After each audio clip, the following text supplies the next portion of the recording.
What's going on? I'm Jamali Maddox. I am Elliot Steele. It's the Drivetime pod, and we are live from the future. And you know what? It's not fucking looking good. It's not looking good, bruv. It's not looking good. The AI has taken over. AI said this podcast. ChatGPT is now your local counsellor. Peter Thiel, God bless him. We are actually two AI bots now. Elliot and Jamali were killed in the war. I fucking wish I was an AI. I wish AI took my job. Yeah. Yeah, just AI just has to be me. I don't fucking want to AI be would me. shut itself down. Shoot. That's what's going to fight AI. Yeah, that's what's going to fight AI. Someone's going to make an AI Jamali, and the AI just shuts itself down. Fuck. As it leads an absolutely good lifestyle and still finds misery in it all. Do you I've never seen someone more inconvenienced about having a good time than you. Sometimes it's jarring.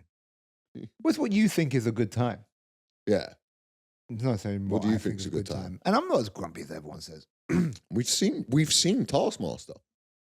I actually was. That was just I'm having fun Fucking hell. and I'm playing around and that. Some people liked it. Some people man. fucking hated People me. hated you on Taskmaster. Some people did, yeah. Some people fucking loved you. Yeah. It has got a weird sort of following. The fan base it's so closely linked to autism.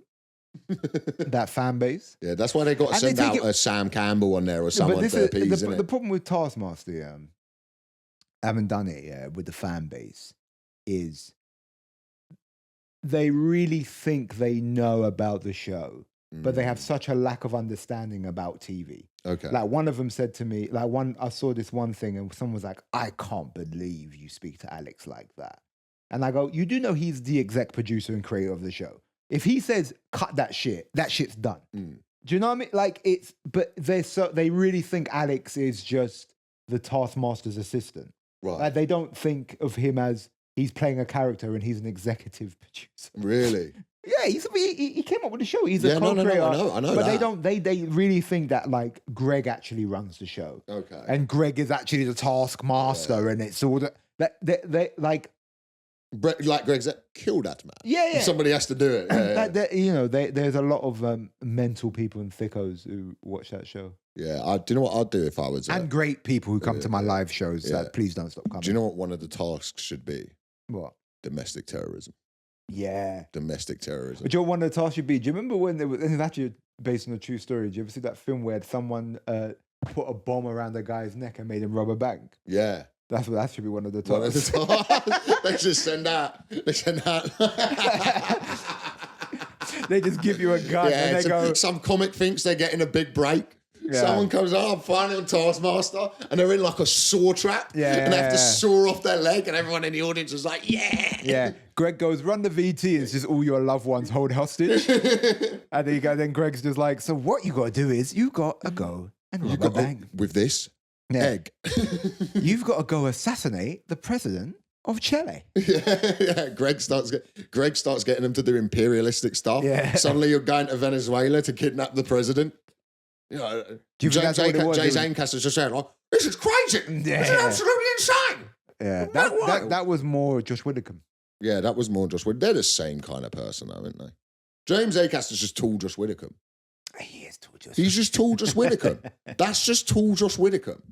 It was like what happened. There was that 2010 period where it was like, they were about other comedians called T-shirt and haircut comedians. Do you remember that? Yeah, there was I remember that era. We came into comedy around it. Yeah, I remember that era and you would get sort of the more club comic-y guys. And they'd be like, the bloody T-shirt comics. And you go, haircut and T-shirt. Yeah, and you'd be like, what does that mean? He goes, they go on stage with a T-shirt on. Because it was, used to get guys where they would wear like a full suit on a Tuesday afternoon. Yeah, and it's just like Russell Howard shops at Top Man. Yeah. That's all but that's what they'd call it. It was like Whitehall, Russell Kane, Russell Howard. Yeah. And then we came into the sort of more like indie guy era of comedian where it was Josh Widdicombe, James Acaster. Fuck. I had a really good reference, but I can't remember the guy's name. The guy who used to run the Comedy Collective. Simon Kane. Yeah. Simon Kane, yeah. Indie comics. That's such a no one's gonna know. Bruv, yeah. If you lot don't know about this, yeah. Now we'll talk about this. 2000, I started comedy, 2013? 2013 to 2018 on the Facebook Comedy Collective, yeah, unbelievable. Like, it was a comedy forum for comedians, like open mic comics, and it would just be fights. We've never admitted to this, yeah, but we're further along in our career now. We don't know these people. We can admit to this, yeah. There was a guy who said he was gonna. I'm gonna tell this story about what happened. He opened up. He was like, I'm gonna start London's premier open mic night, and he raised. Oh yeah, he raised like 30 grand. Weren't you in the video? Josh Widdicombe was in the video. You were in the video. I don't think I was. He might have used my photo, but I didn't say give money. So there was this like time in London open mic comedy that I don't know what it's like now, but it was weird. And they were like, it's still weird, right? And they were like, we're going to open a open mic comedy club. That was the plan. So it was this guy who he ran open mic gigs. And he apparently used to work in TV. Yeah, he's got that vibe. And he was a real fucking arrogant cunt. And basically, I love how into this you've gotten, by the way. I thought you were going to say cut this. No. Fuck him, man. Yeah. And so, because he robbed people, but allegedly. And then what he did is, so on his night, you could pay, I think it was like £5 or £10 to get a recording of your set. And he would, at times, not start the show until 6 people signed up. And then what you realized is that money was the money for half a gram. Yeah. So he wouldn't start the night until he had enough to buy half a gram because he used to love the fucking powder, yeah? And allegedly, even though I saw him in Edinburgh sweating and telling me, hey, I got some really good coke. But anyway, it's all alleged. And I remember one time he said to me in Edinburgh, this is the type of character he is. He comes up to me and he goes, I run 6 gigs a week. I'm the biggest open mic promoter in England. If anything, and he goes, so thus that makes me the biggest open mic promoter in the world, right? Was his big thing. And he basically did a crowdfunder where he said to the open mic scene, he goes, you know what? We got something so special at this club, this open mic club. We got something so fucking special. We're going to do a crowdfunder. We're going to raise money and we're going to build an open mic comedy club and we're going to get a TV show out of it. All of you guys, this is the start of the LA Comedy Store. And there was these open mic comics who fucking believed in it. And someone gave their life savings to this man to open this comedy club. And he said, listen, we're going to fucking do this. We're going to start the comedy revolution. And people were like, fuck yeah, this is what they've been waiting for. This is the feeling they've had about comedy. And it's like, oh my God, we're going to be on the cusp of this thing that's brilliant. And it's going to be this new thing. So he raised about 40 grand. And what he did is he just went on holiday. And just moved venue to another open mic gig. Yeah. And then he came back and started it again. And everyone was like, what happened to the club? And he would just go, that was his defense. Yeah, he was like, So it was like, bruv, me and Jamali, we used to... And it was intense because there was a couple of other comics who stood up and said, hey, where the fuck is this money? Yeah. You're a piece of shit. So where's this money? So on the Facebook Comedy Collective, it was bad. Yeah, it was bad, like war zone. People, and it was always people who never really had a career getting in these arguments anyway. It was just something that, so me and Jamali, also at the time, not really having a career, would meet on a Wednesday because we'd do the comedy cafe. We'd sit out the Fix in Shoreditch, and all we would do is have for coffee. 6 hours was sip coffee and smoke cigarettes and go through the Facebook Comedy Collective, yeah? Then one day, because we've done this for months, we were like, can we call him? Yeah. So we 141 the number, yeah. And he picked up, and I was like, where's the fucking money? Where's the fucking money? I know you got the money. And I'm like, I'm going to fucking find you. And he's like, who is this? Who is this? Who is this? Right? We immediately, as the phone call ends, go on the Facebook Comedy Forum, and he writes a post tagging other comedians going, I know this is you. You know that scene in Sicario? You know in Sicario when they kidnap the guys and shoot them as they're waiting in a traffic jam and then drive back over the border and watch it all kick off? Yeah. That was us. We were stood there watching and we were just there.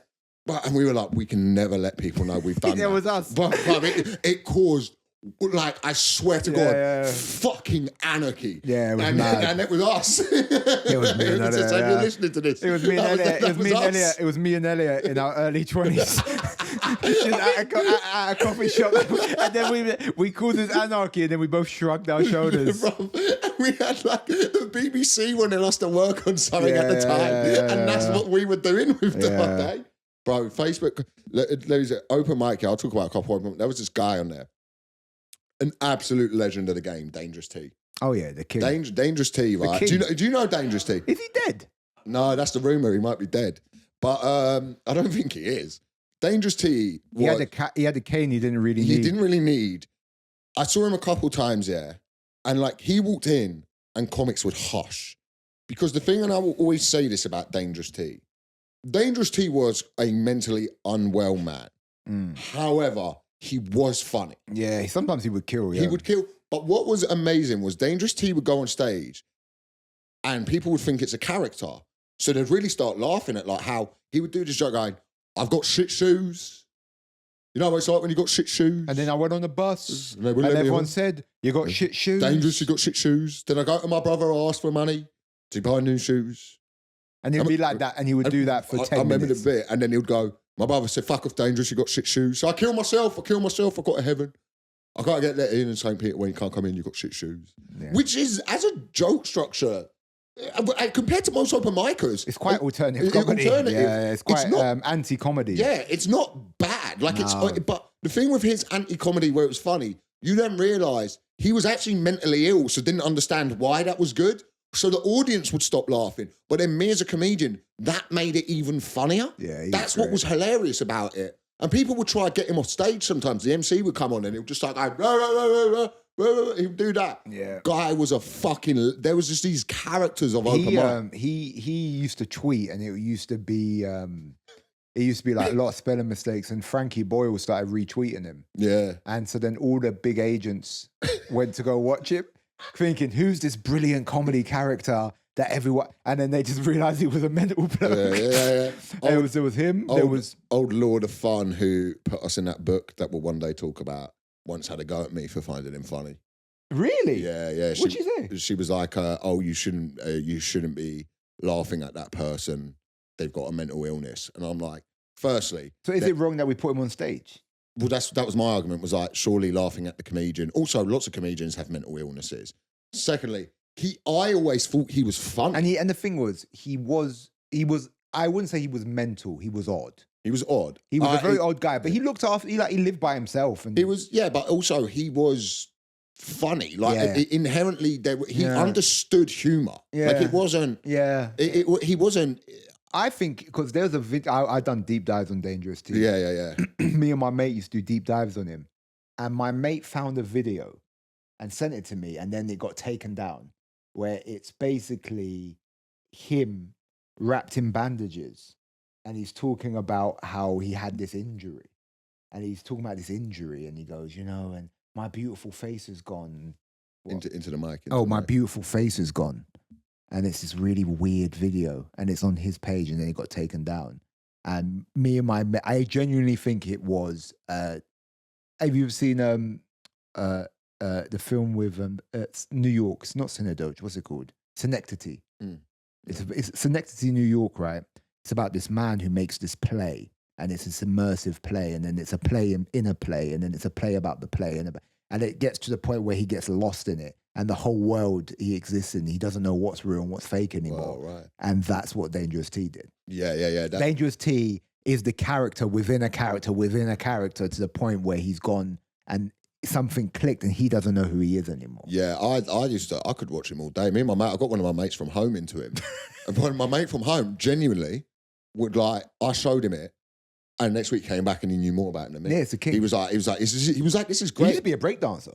Did he? See, it's mad. He used to have he used to have a box top, and then there was another guy who passed away sadly called Sweet Steve. Do you ever see Sweet Steve? I never saw Sweet Steve. You ever see Sweet Steve? There was this guy called Sweet Steve, and the whole thing was he was banned from every comedy club, and he was around since the 80s. And you would go Sweet Steve, and you would talk to him, and he was a cab driver, and he would go, I can't play nowhere. I'm too filthy. I'm too dangerous. And he saw himself as Lenny Bruce.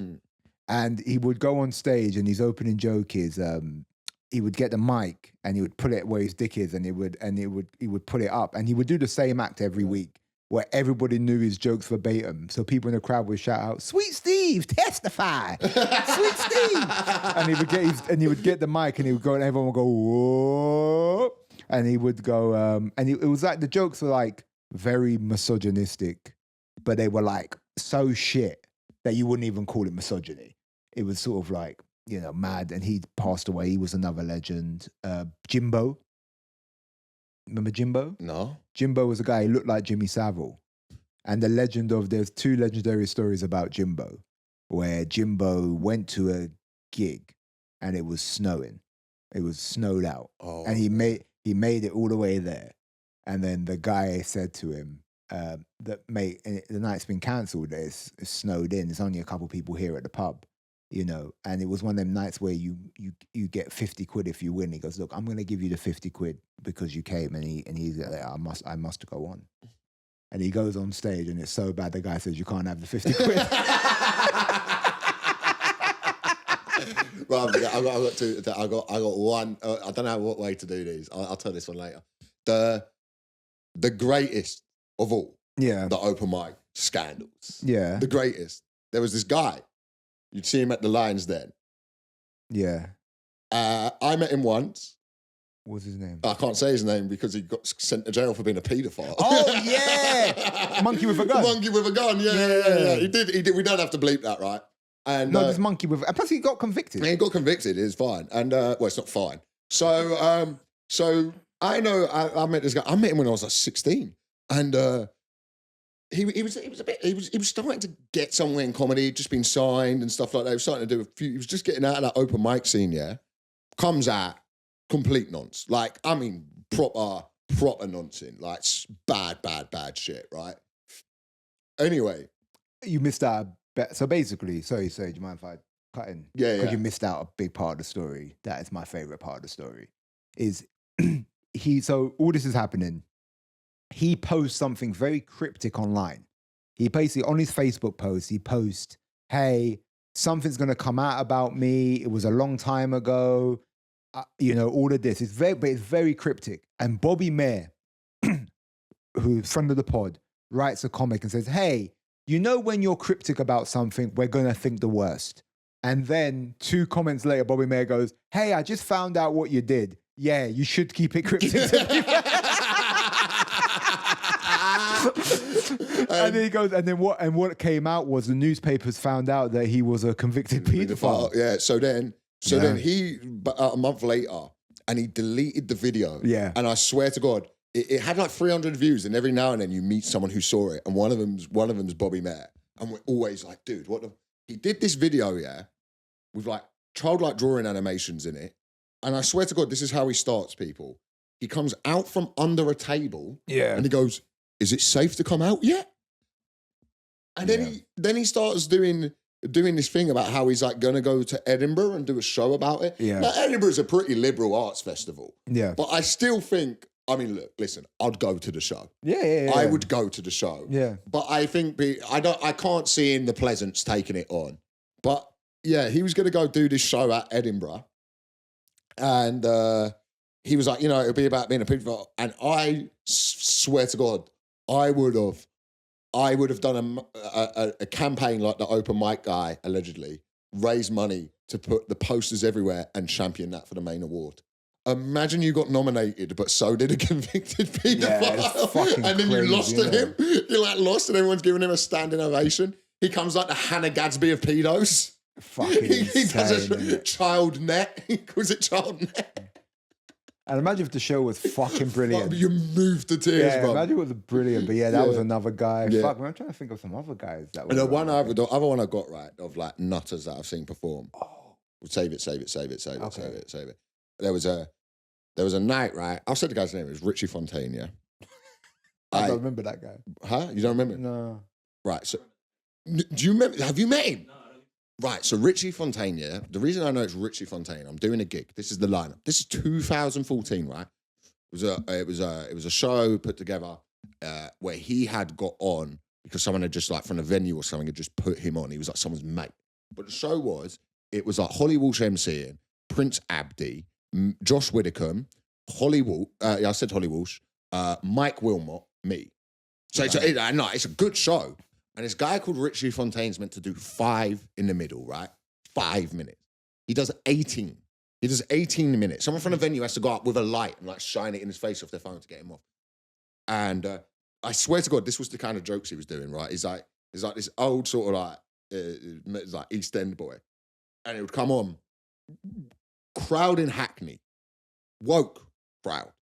Like, I'm not just saying, like, liberal London crowd, yeah? He comes on and he's like, yeah, I'll get out the cab there, and I'll go over, I'll go over and there's this Chinese bird. And I'm like, sorry, love, do you know where, like, the comedy gig is? And she's like, no. And then she goes, do you want sucky? And I go, sorry, not for me. And she went, how do you know my name?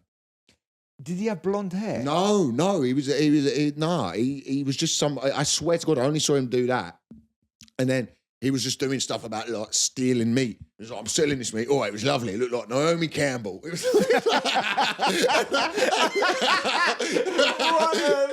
That is so funny and insane. Insane movie, right?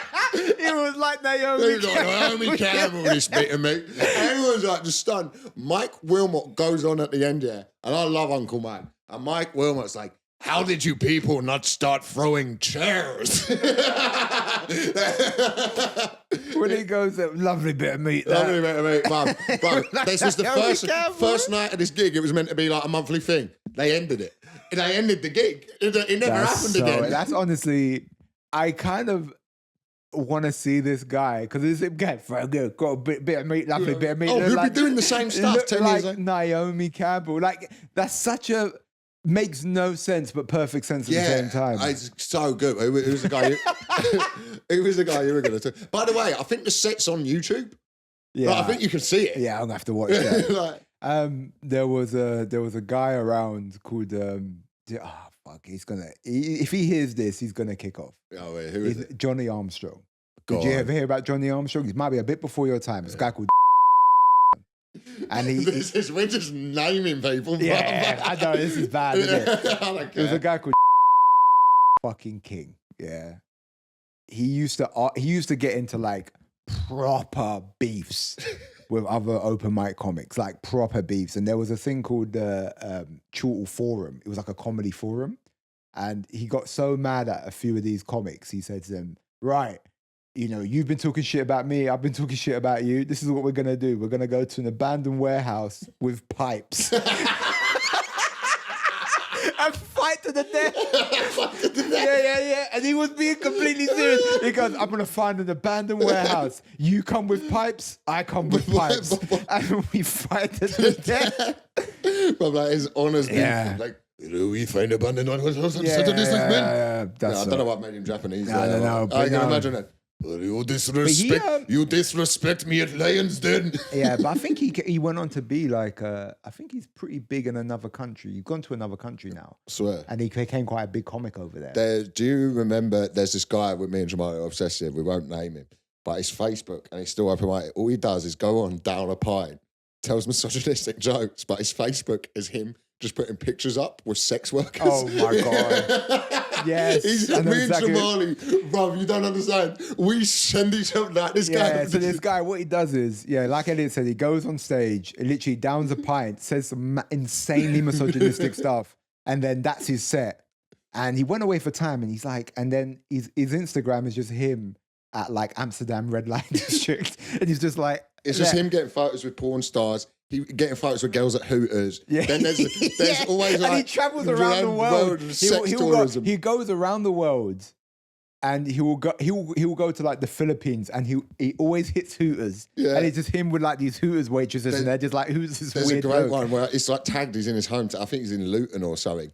And in the photo, it's just this, as the photos come up, this progressively more bored, like South American woman who in every photo is just like, just fuck me already. Yeah. Like, just what is it like? The what thing the of fuck like, is this? Oh, why are we hanging out? Like, yeah. Oh, he's a legend. You paid for the girlfriend experience, and now I've got to hang out. I remember Fing shouted at him one time. Who? Sarah Callahan. Oh, really? Yeah, because he spilled a beer on her or something. Yeah. But open mic used to be the fucking wildest thing. No, it's so funny. There was some. It was lawless then.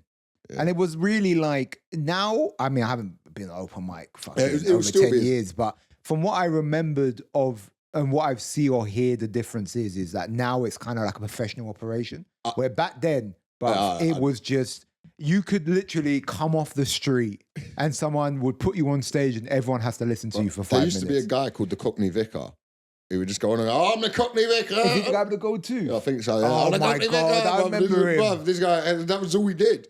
Bro, someone told me There was something an about. Italian guy who used to strip naked. Oh, yeah. Did I tell you about this? What I heard about open mic now. This is what's funny about open mic now. Where stand-up's such a big thing, yeah, is it attracts people from so many different walks of life, right? So there was this gig where you get like OnlyFans workers, devout Muslim, and like roadman.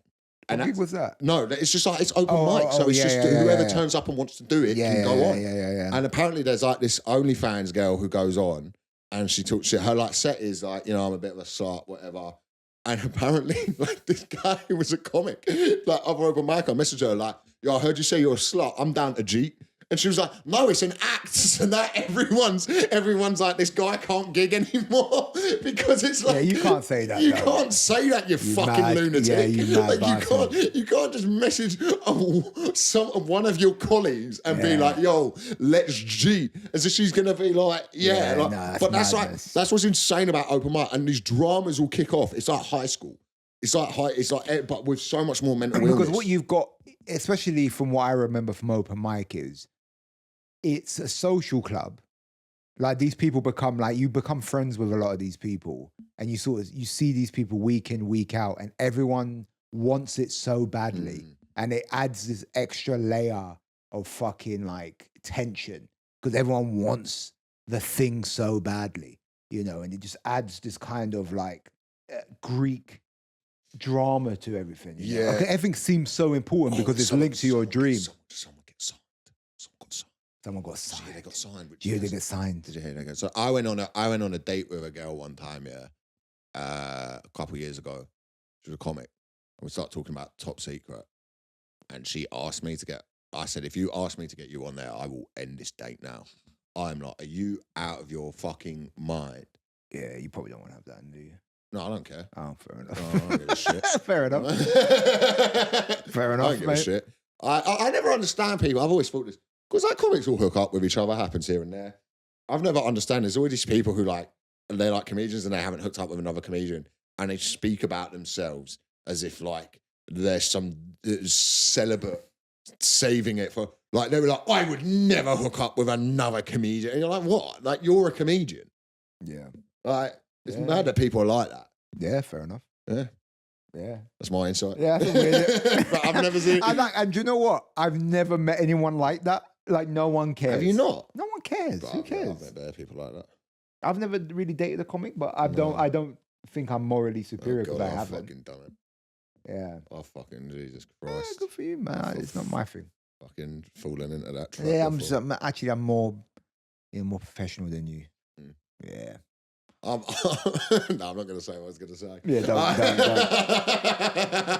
say it. Don't say it. No, I think I know what you're going to say. Don't say it. No, ain't that one. I was going to. Nah, Is it about me? No, not at all. No, I've definitely ended up in. In my younger days, it would happen. Like you'd go on, but I think it's like uni, isn't it? Yeah. Like it's kind of like uni. Like it just, you're with people at gigs, you get on, you sort of have this like you form a relationship with them, you know a bit about them, but now. Are you going to marry a comic? Would I marry a comic? She was bad, yeah. Yeah.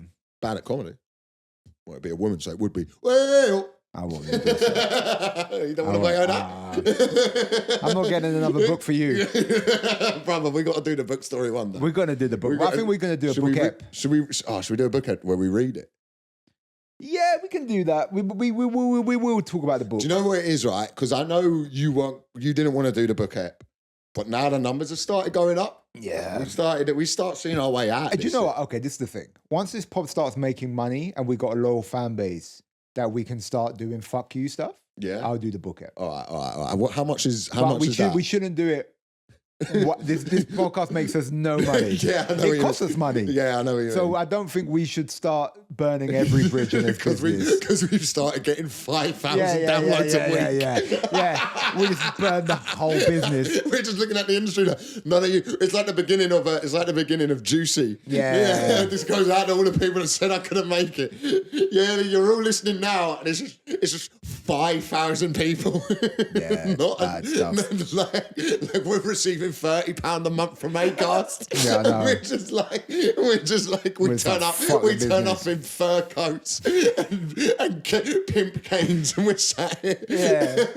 Just slagging everyone off. Yeah, I've got grills in, and I've got a Siberian tiger I'm stroking during the episode. Yeah. So maybe we should keep it light. No, we'll keep it light. Just pedophiles for now. But yeah, man, I like open mic was. But I didn't really do open mic, actually. No. So I'm a little bit... the way I came into comedy was a bit more weird. And actually, looking back, good that I came in that way because I was way too young to be doing open mics. Like, I shouldn't be around that group. Firstly, there was a paedophile there.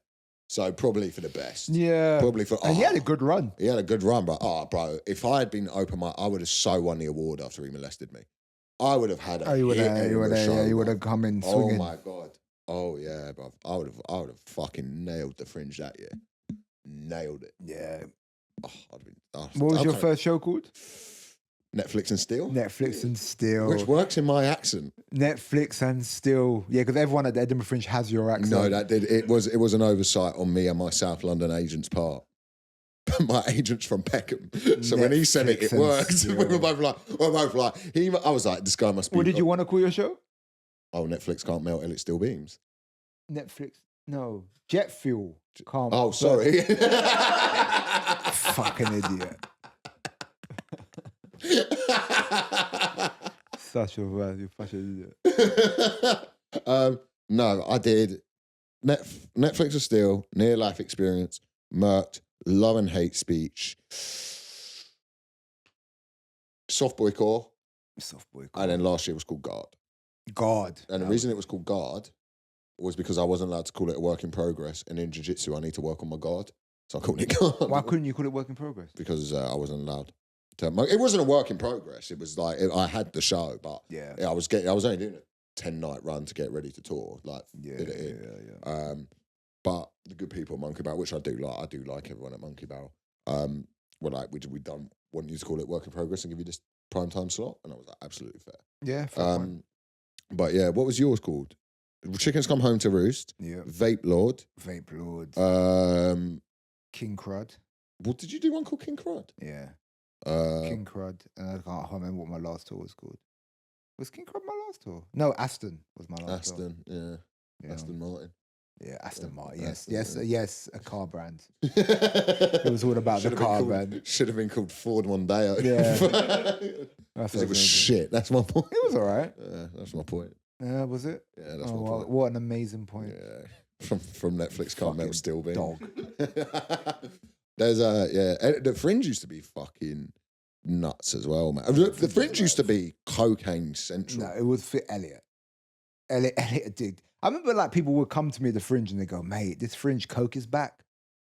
Coke is back, bro. Yeah, people say coke came back at the Fringe. Coke came back at the Fringe. There was a couple of years where it was back there, man.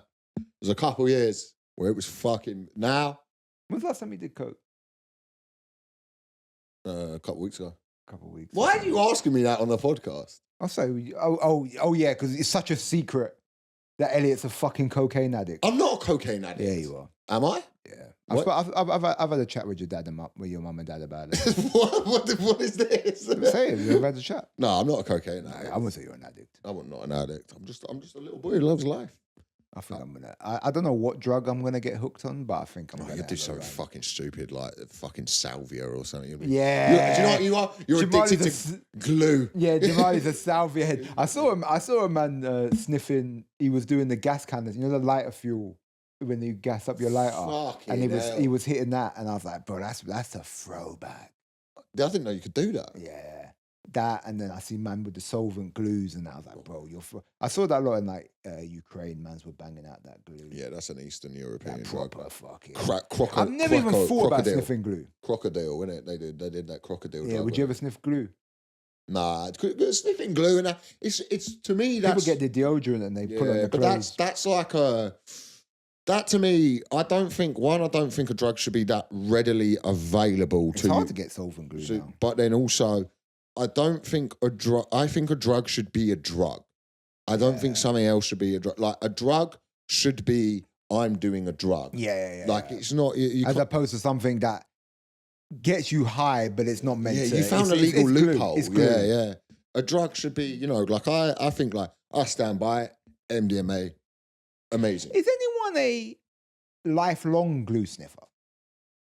There's got to be a couple. Our fucking listeners. Yeah. They fucking the people listening to this. They hold down the job, but they have a whiff. Yeah. There's someone in a bathroom right now listening to this, taking their ninth puff of glue, and it's like 7 a.m. They've got that plastic bag and they go. Yeah, and then they go back out into the office, and then they're saying something they're going to write into next week, like, "Oh, my HR department's called me in because I told Sandra she should get her tits out. What do I do?" And we're like, bruv, you can't do that. Call your union rep. Don't call us. Your union rep can't help you. Yeah, your union rep can't help you. Nah, but like I don't really think huffing glue or anything like that. I think that's you're taking a turn there. Yeah. I think like, look, I even think like the way I see my life now is like my life is going to change radically in the next 5 years in terms of responsibility at some point. Why? Well, I guess at some point I'll have like a long-term girlfriend that I'm pretty serious about. I'm gonna, kids, mortgage, all that shit. What? Are you fucking mad? Why wouldn't that? You think that's coming for your life? Why couldn't that come? Elliot, you're not Elliot, brother. You're not gonna have a kids in a marriage in 5 years. No, but it will start getting. It doesn't start with that. But it's like, do you know what? You might have a baby. Let me say something. Kids, marriage, mortgage is exactly the same as getting into cocaine. It doesn't start with you being an addict. It starts a little bit like dating this girl, it's going well, I'm not seeing anyone else. All of a sudden, you're seeing each other a couple times a week, it's a bit of a laugh. Next thing, okay, we're seeing each other a fair bit, we're exclusive, it's just me and her. That's the same as, you've gone from like, I do it here and there, to now casual use. Next thing you know, you're living with each other. We're paying all this money on rent, and okay, if we start paying into a joint account, I could move to Bedfordshire. We don't have to buy in London. The train gets you to London quick. And it gets you there to London quick, man. From St Albans, it's only 30 minutes. So I can be at St Pancras in 30 minutes, but not pay London rent. Boom. I'm buying it a few times a week now, doing it. Then all of a sudden, she's like, I am getting a bit older. I do want kids. Okay, right, well, we better get married. Next thing you know, you're pushing a pram round a park in St. Albans. No, I can't come out tonight. You're blocked off from all your other friends. You're just doing that. Tell me how that's different from buying a bit of sniff on the weekend. Because what I think's different is in your metaphor, in your story, what you haven't equated is while you're doing all that, you're also sniffing coke in real life. So all of that is going to get destroyed because you're going to lose all of that because you're doing all of this. Now, that is an oversight on my part. No, you're going to have kids in 5 years, you think? No, not in 5 years. Who's on your godfather list? Get out of here, bruv. What do you mean? Who's on your godfather list? You'd be an absent godfather. Yeah. I would consider it. Yeah. I'd consider it. I'll die, and you'd Dwight York it. You'd Dwight York your godson. I would put him in an orphanage and not even in England. The mum's still alive. Yeah, the mum's like still here, and I'm like, he needs to go to this orphanage in Angola. Yeah. He needs to go Angola. You send my kid out to be a child soldier. I've got a little white baby, and you send him out there to fight in the Congo. Yeah. You go to Joseph Kony. He'll be a prize. Oh, man, he'll be a prize. Have you seen? We've got the fucking white kid. We have got the white devil. Yeah, they call him the white devil. He comes in there with his AK. He's got a red heart, man. They're like ears across his like a little necklace of ears, and they call him the white. The white devil is coming. Yeah. He tells you, bruv, I'm ready to fucking... I'm ready to take a cobalt. Let's fucking have it, you cunts. I'm here for your fat and natural resource, that cobalt, that gold. I'm here to fucking steal your resources. Open your mouth. Let me see if you got diamonds. Check his foreskin. Bro, no, He's just smoking a fucking Richmond cigarette. I still think that, like, at some point with my life, I've realized sometimes the women I go out with, I'm not able to keep them down because of where I am in my lifestyle. Like, yeah, I still live at home. I can't drive, these things. Once I sort of fix all that up, I'll probably at some point in my life, I'll meet someone and, all right, cool, I'll settle down. And also the thing with settling, like being single, you live a selfish lifestyle. Your lifestyle is based around you, and being a comedian, you can live a selfish lifestyle. Oh, for sure. But bro, I don't want to be 42-year-old single comedian who's still at gigs, fucking vickering. I think a lot of that plays into, you don't want to be a 42 out of shape comedian. Like, if you still look after yourself and you still maintain, it's still a decent life. No, but I still think, like, if you're one of these guys where your life is going to all the different fucking festivals, and I'm saying is it going to festivals and doing shows because you're making good money and they want you there, one thing. I don't want to be stood in Adelaide flyering for a show called, like, the Comedy Boxathon, where we all wear boxing gloves and have to take the microphone out in that thing. That's not what I want my life to be, bro. I want to be, I can't come because I've got a missus and I can't be away for 3 months, and that's fair. Yeah. Whereas if you're like to your missus, like, going away for 3 months, you could come out, see me, we're staying in nice hotels, I'm doing good sized venues. Yeah. Fine, different thing. But if your career's going well. Yeah, you know, and that is like a thing. We see, as much as in open mic, there is a point of the lifestyle you live in this life that you see, and I get called arrogant for saying this sometimes, man, yeah. But you should want to get off the circuit, and then you want to be able to you should still be able to want to go to club gigs, because I stand by this. There are comedians out there on club gigs who are so fucking match fit. They'll show you up if you're a big comedian and you're not match fit. It will happen. So you want to be able to go on the circuit and still bang with these guys because they're fucking killers. But you kind of want to go on the circuit because you need to go on the circuit to work shit up. I don't want to still be going to the fucking bumfuck nowhere in Wales for 100 quid. Yeah. Like that's. What's that got to do with marriage? Because at some point, you're telling me about your career. At some point, I think fears. I think. You think having a wife is gonna? No, I think someone in your life, and it's not as a woman's job to fix you, but like there is some point in your life where you go like, okay, this person completes another side of me. I can't go out and do the things that I used to do on the weekend because I'll be letting this person down because that's an inherently selfish lifestyle. Yeah, I get what you mean. Do you know what I mean? Yeah. And from that, it's progression of a person. Yeah. Whereas if you're, that is the problem with comedy. You can huff glue on the week. No one stops you. No one stops you. No one stops you. Do you think anyone who runs a fucking gig is going to go, maybe don't huff glue tonight? No. They'll join in. They'll go, yeah, you got a bit of glue. They're like, can you still do your set? Yeah. Sniff that glue. Yeah. You ready for questions? Yeah. How long we got? We're like 45. Okay, go. So we'll hit the hour. Yeah. It's cool. Elliot loves hitting that hour. I do like hitting that hour. All right, you ready? Yeah, one second. I'm answering a WhatsApp thing here. Okay, no, that's important. I don't know why I just did that. That's giving you carte blanche on this podcast. Sorry, someone was messaging me that I really need to. No, someone's watching Instagram vid. No, okay. I'm watching a reel. Yeah? Yeah. I'll tell you what's real. Wow. What's going on in Palestine? That's what we need to be real about. My boyfriend... God, you're gonna be. You are gonna be that lonely 40-year-old comic, by the way. Do you know what? If I'm lonely in my 40s, I'll go free Palestine. You can. That's my ultimatum. You can sleep in my shed. And you got a family, yeah. And they're like, he's not related to us, but he does. Yeah, he sleeps in the porties, and then and while we're getting it renovated, you can sleep in the bath. Oh, bro, I'm like the groundskeeper of your house. Yeah. Do you know what? My life's like fucking Parasite. I'm coming out from under. Yeah. Oh, you'd love that, innit? That'd be fucking great. Skirting around your house for food. Yeah. We'll leave crumbs for you. You know, in like Christmas when you tell your kids, oh, we're going to leave a biscuit out for Father Christmas. That's your dinner. Yeah, right. I'm very excited. That's my Christmas dinner. I'm very excited for it. I'm like, I can't sleep. So you got carrots for the reindeers, and then you got a cup of milk. Did your mum used to do that? Yeah, bro. When did your mum tell you there was no Father Christmas? I found that out when I was like 6 or 7. About 6 or 7. But I kept on believing just to get people to my presents. Did you get the presents of Yeah, that? yeah. Right. When did you stop getting Father Christmas presents? At about 10, 11, because my sister there, I had a sister. Yeah. So she was getting. You had, she not No, here. no, I still have a sister. Yeah. And she still believed. And then when she turned 6, 7, she found out, I was like, let me let you in on the scam. So then she believed it for a few more years. So I kept it going. Did your presents go down after Father Christmas was found out, or did you just get the same amount of presents? Yeah, well, no, my family used to my family used to do all right. Do you know what? One thing I got to say about my childhood, my family threw down on Christmas. Yeah. I got some good presents, man. Did you pray to Black Jesus on Christmas?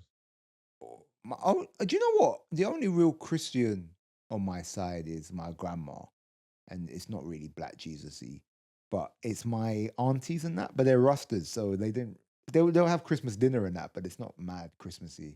The Rastas not believe in. Yeah, but it's not Christmas. That's pagan holidays. Right. Oh, really? So I thought they believe in Jesus still. Like No, Holy they do. Selassie, Yeah. Well, they believe in Christ and that. Yeah. Yeah, they're Bible believers. Yeah. Okay. That sound But like an why don't insult. they? Why don't they believe that Christmas wasn't, but Jesus wasn't born on the 25th of. No, December. that's when the start. That's the start of the fucking farming thing, the equinox or whatever. Who gives a it's fuck? But yeah. My boyfriend gets soft during sex sometimes. Should I be concerned? I try talking to him, but he shuts down. See, this is the thing. Sometimes. He's not always soft. Mm. Yeah, probably just like, I don't know. To me, that sounds like, one, it depends how long you've been together. 2, it can happen. It can happen. It can happen. I think, like, if you're talking to him about it, he's obviously embarrassed about it. He's probably stressed about something else, would be my guess. And now this is coming into it. Do you know what to me this says? I don't want to ruin this guy's life, but it sounds like a pornography problem. Okay. Like, that sounds like someone who's been banging out the porno. Really? Yeah, because you get death grip. Oh, the death grip. You get death grip, the touch of death, the dim muck of sex. So yeah, it might be that. Because like, I don't watch porn, innit? Yeah. But that's like one thing I'd recommend to all men out there. But All right, Andrew Tate. yeah, I know that. Yeah, but they always have to make it a Jewish conspiracy theory for some reason. Every time these manosphere guys give one good bit of advice, they're like, "You should go to the gym." You're like, "You should," and they're like, "To beat the Jews." And it's like, "What? Oh, why have you got to make it that?" Yeah. But no, yeah, man, I don't know what to say really. I mean, yeah, man, just keep at it. Yeah, you want to say, just switch it up a little bit, Thumb man. in the arse. Is that what you're saying? No, that's not what I'm saying. I'm not saying thumb in it. And she Thumb just in the does eye. it to herself. Yeah. She just walks into the room and puts a phone and bends over and puts a phone around. Really, I'll probably get a boner from that. To be fair. All right. What do you recommend if you are 40 and have no savings? Like, you make enough to live, but you have 0 savings, bro. I don't know, man. I don't have savings, to be fair. Shut the fuck up. You're fooling no one. Stop don't this have savings. plight of the working man. Stop acting working class. I don't have savings. I don't have a savings account. You don't have a pension. And the savings, I don't have savings. Yeah, but you're liquid. You got equity. I have money, yeah. I'm not poor, but I don't have savings. Right, but you've got money. This guy's thing is, I'm making it through the month, but I'm not. If I'm fucked, like, I could be fucked next month, and you're there, sat in the fucking 2-bedroom house you live in, like, brother, I feel ya. Are you out of your fucking mind? We're gonna go for lunch after this. I could save somewhere, and you'll go, no, I don't like that place. Let's go to the expensive place. I've got it. Like, so how dare you, as a 35-year-old man, say to this 40-year-old, you're there fucking playing a fucking Bob Dylan song with him. like, oh yeah, brother, you utter scumbag. Listen. You sat there, when you're sat there, there's posters of you on the tube for a TV series you're on, and you're like, oh man, listen, working class guy, Listen. I feel ya. Listen, I'm hard at the graft too. My collar's blue, but my neck is red. Just working all day just to keep my family fed. Jamali comes home from filming Taskmaster, and he acts like he's wiping fucking car off his I face. did. And I sit at my table. My woman brings me my dinner. She just rubs my shoulders because she knows how hard I'm grafting to make him have a better Turn life. up to the place. They drive you there, feed you. You do an hour record. You come home. You get them to iron your clothes, and you walk in, and your girlfriend says something, and you smash a wall, and you're like, "Babe, just 5 minutes without." Someone died on set today.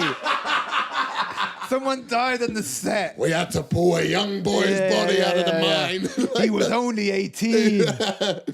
Babe, one of the 18-year-old runners fucked up the coffee order. And now I have to come home to this. Nah. Do you?